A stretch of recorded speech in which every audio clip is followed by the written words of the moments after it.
5 seconds to go.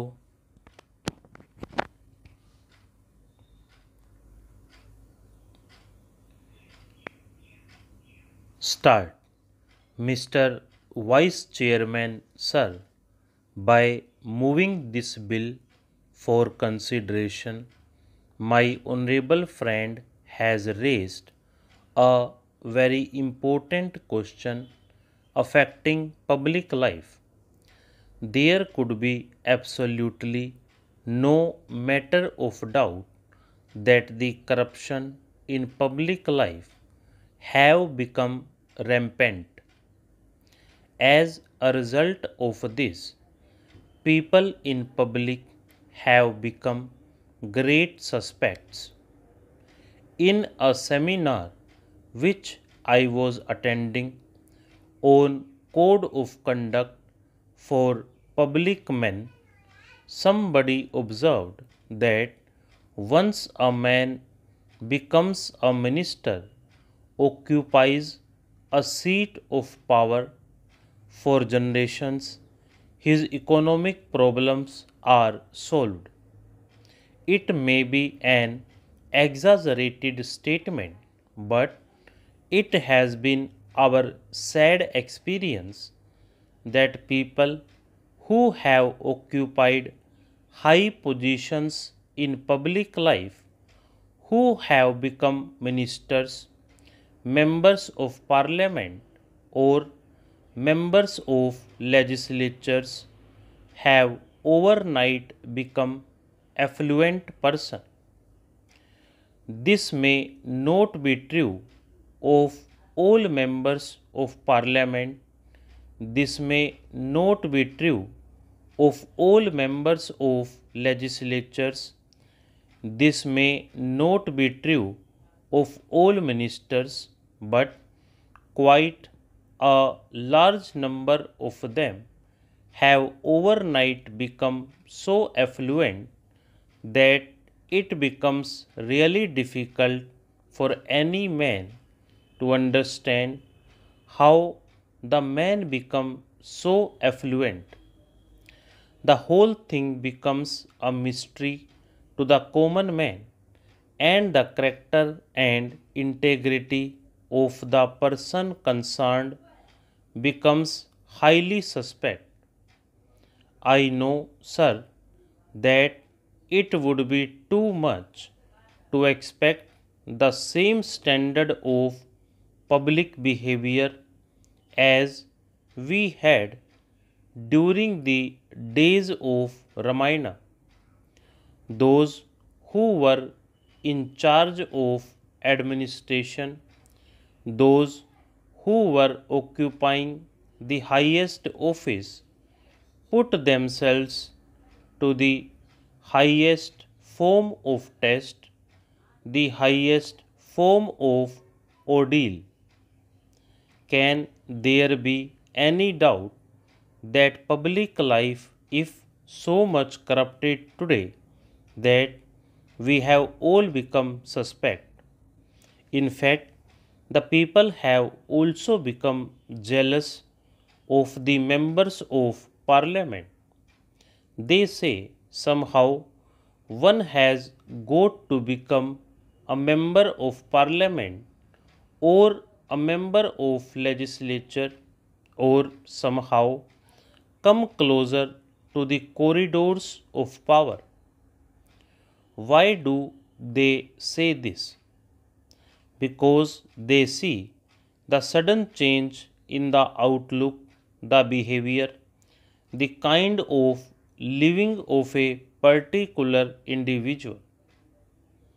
But, sir, the solution in this problem of corruption in public life may not be like instant coffee. The solution may be very difficult. In fact, this was pointed out by the Santhanam Committee itself. In its report, it made certain recommendations that a certain code of conduct should be there and that shall be a solution to end corruption in public life. What has actually troubled us is the variance between precept and practice in this country.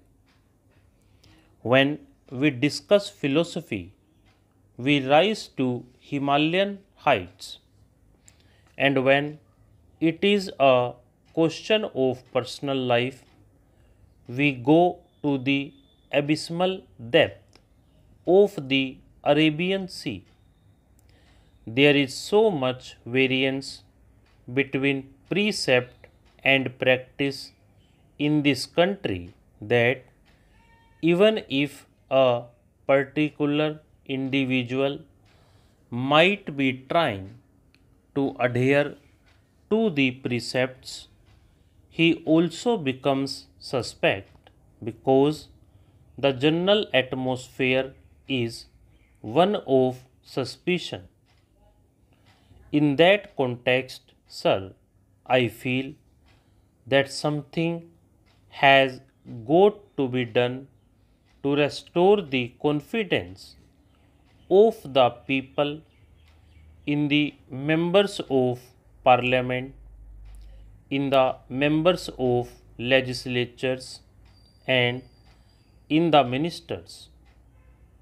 Now, my friend made a suggestion that after all, we are all answerable to the people in this country, and when representatives come through elections and people vote for them, that is a sure proof of the people confidence in these elected representatives.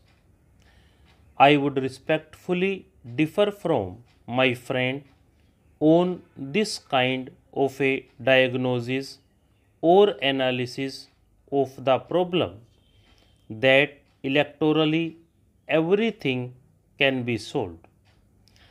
The problem of human character, human integrity, human behavior, morality cannot be solved by an electoral process. There have been men in the world who are of great moral stature, men of great character and integrity, but they never won an election.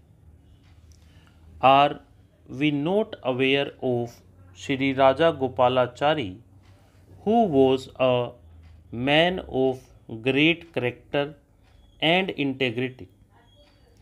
Nothing can be said against him. He was a man of high moral stature, but he never won an election. He was also defeated in an election. Let us not try to beguile ourselves by saying that by our being electorally established, our character is established, our integrity is established, our moral standard is established.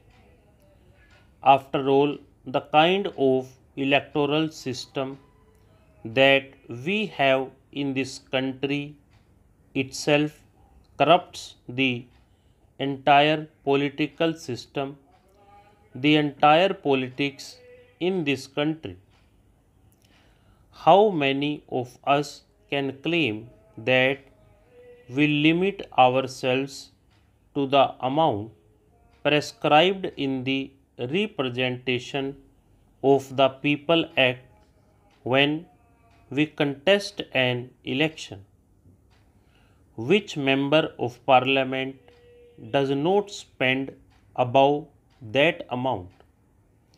How many of us file a true return in compliance with the provisions of the Representation of the People Act? Most of the candidates file false returns, and this has been taken as an accepted way of life. Therefore, we should not expect that once it is electorally established that somebody has been elected, he must automatically be deemed to be a man of character, a man of integrity, and so on and so forth. Such a proposition, at least I personally cannot accept it. Stop.